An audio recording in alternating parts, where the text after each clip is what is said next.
What's going on, guys? Welcome back to the channel, and today I wanted to make a quick video of my top 5 most essential settings you should have on before you play Modern Warfare 2, and we're just going to get into this. This won't be anything like PC related in terms of like should you have your textures lower or anything. It's not going to be anything specific to a specific platform, whether you're playing on PC or console. This is going to be like general things that you can do if you're on console or PC. And then it's also going to be mainly catered to controller players, but if you play keyboard and mouse, you will also benefit from some of these settings, so make sure you watch the video fully to know which ones will benefit you if you're on keyboard. But starting with the first one, this is going to be in graphics settings, and if you're on PC, it's going to take a little bit to find this, but if you're on console, it's going to be really easy. And you're going to turn off 3 settings. It's going to be the 2 motion blur ones and then film grain all the way down. Now, another thing you can do is turn off depth of field. That is a personal preference thing. Personally, I prefer to play with that off. So if you want to play with what I have, go ahead and turn it off. But the most important ones are those first 3. And basically what this is going to do is when you're looking left and right, it won't be blurry. So you can see someone in a corner hiding, or if they're at the corner of your eye, like running past or whatever, you're going to be able to see everyone and you're going to be ready for any engagement. Now, just another setting that I didn't really plan on to put in this video, but I just thought of right now is in your FOV, obviously you want to change your FOV to whatever you play on. I personally play on 100, but if you want to play on 120 or 110 or whatever, that's up to you. But you want to do show more and change your weapon field of view to wide, and this is going to make it smaller. And essentially what that's going to do is make it so your gun's not always in your face, and it's going to be showing more of your surroundings because your gun's not in the way as much. So you can see more. If someone like slides under you, you have more of a chance to see them. So I would definitely turn that down to wide. And then the next setting we have is still in the same graphics category. And basically what this is going to be is first person and third person camera movement. You're going to turn those from 100 to 50, and it's going to remove a lot of the visual recoil in this game. Now, there are going to be guns in this game that have a shit ton of recoil, even with like the best attachments. Turning this setting down is going to make it so you can see the most while in a fight because your gun's not going to kick as much as you originally thought. So turn this down so you can see more when you're in fights. Now, these last settings here are going to be controller specific, but before we get in that, just make sure you share this video to your friends so you can help them out with the best settings. Anyways, we're going to start with dead zones on controller. Now, this is going to take a little bit of effort on your part. You're going to have to tinker around with this depending on if your controller has stick drift. You know, everyone's controller and everyone's setup is different. So before we get into stuff that you would have to change, the number one thing you want to have is left and right trigger. You want to turn them all the way down to 0. And then your left and right stick minimum, the top 2, are going to be turned down to 0. Now this is where you come in. Essentially, if your controller has stick drift, you're going to figure out which one has drift. So if your right stick has drift, you're aiming one. What you're going to do is you're going to go in the custom game, or right now, if custom games, you can't pause. So you might want to go into campaign real quick and just turn your setting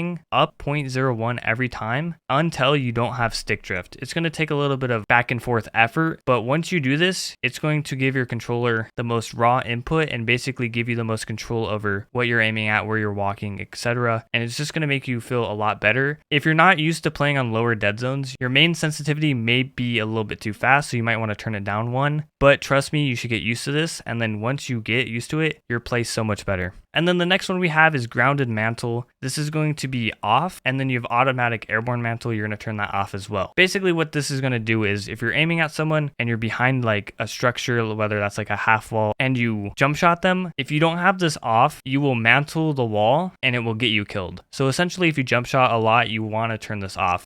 And then for automatic airborne mantle, if you're on top of a building and you jump off of it like backwards and you're too close to the building and you have it on, you're going to grab onto it. And if you're trying to get away, that might cost you some time and make you get shot in the side or the back or whatever. So essentially you want to have that off as well. And then the last setting is going to be a little bit on what your playstyle is, and we're going to offer up some info. So a lot of people say put automatic tac sprint on, and I would agree with that to an extent. But in my opinion, I think there's a better alternative to auto tac sprint, and this is going to be your tactical sprint setting and changing that from double tap to single tap from run. And basically what this is going to do is every time you click sprint, the first time you press it, it's going to automatically put you in tac sprint. And the reason why I use this compared to ATS is essentially in ATS, every time you move forward, you're always sprinting. And in a game where you can't side chow, you can't bunny hop, you're going to get caught out a lot. And especially if you're playing like search and destroy, you don't always want to run. And this setting just saves your controller because you don't have to mash your sprint button 100 times just to,